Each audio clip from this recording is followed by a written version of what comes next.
আজকে যেভাবে আশাটা সে আশাটা প্রায় আমি 35 বছর পর অর্থাৎ ভূগোল বিভাগ ছেড়ে যাওয়া এবং রাজশাহী বিশ্ববিদ্যালয় শিক্ষা এবং ছাত্র ছেড়ে যাওয়া 35 বছর পেয়ে গেল। ছাত্র বন্ধুরা এই কারণেই আমি বলেছি এটি আবেগের হলো। আমি বলবো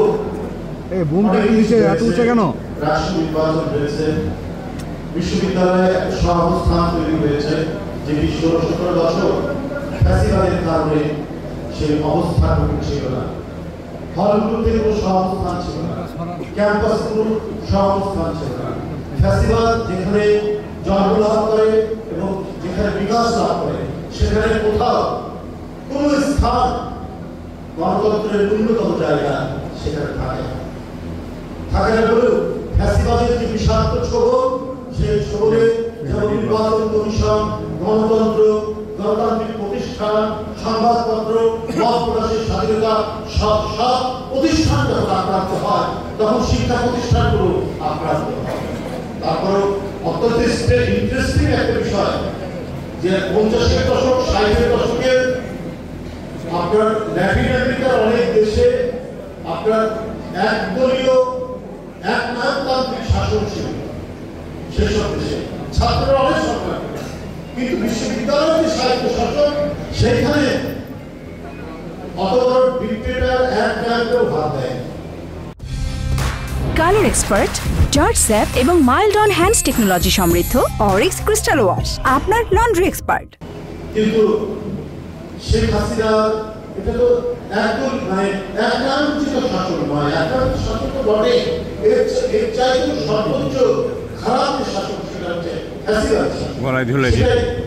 কায়েম করেছিল শেখ হাসিনা বলেই ক্যাম্পাসে কোনো সহাবস্থান, বিশ্ববিদ্যালয়ের ছাত্রদল নির্বিঘ্নে কাজ করতে পারে, তার সতীর্থদের সাথে অন্তরঙ্গ কথা বলতে পারে, কোথাও আড্ডা দিতে পারে, ক্লাস রুমে নির্বিঘ্নে যেতে পারে, লাইব্রেরিতে তার উচ্চতর প্রস্তুতির জন্য পাঠের জন্য সেখানে যেতে পারে। বাংলাদেশের কোনো বিশ্ববিদ্যালয় সেই পরিস্থিতি 15-16 বছর ছাত্রদলকে অতিক্রম করতে হয়েছে।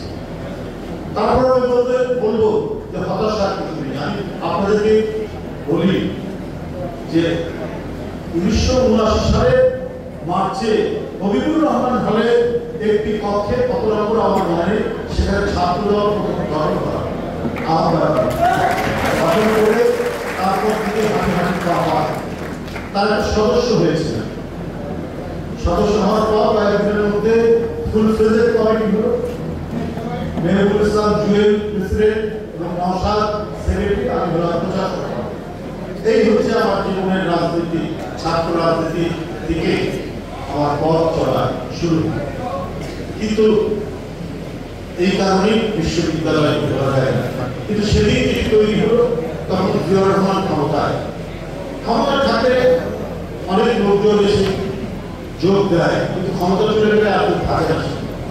আমরা সেই সময় দেখলাম আমরা ছাত্রদল গঠন করলাম বলে শহীদ রাষ্ট্রপতি জিয়াউর রহমান শহীদ হলেন 81 সালের 30 মে, আর 82 সালের 24 মার্চ হোসেন মোহাম্মদ এরশাদ আবারও শেখ মুজিবের মতো গণতন্ত্র হত্যা করে সামরিক আইন জারি করে সমস্ত দল এবং গণতন্ত্রকে হত্যা করে ক্ষমতায় আসে। সবকিছু বন্ধ। আগামী ইঙ্গিতে শেখ এরশাদের বিরুদ্ধে কথা বলে পরেও 7 বছরের জেল থেকে শুরু করে 14 বছরের জেল। এটা হলো ফরমান জারি করে, সামরিক ফরমান জারি করে হোসেন মোহাম্মদ এরশাদ।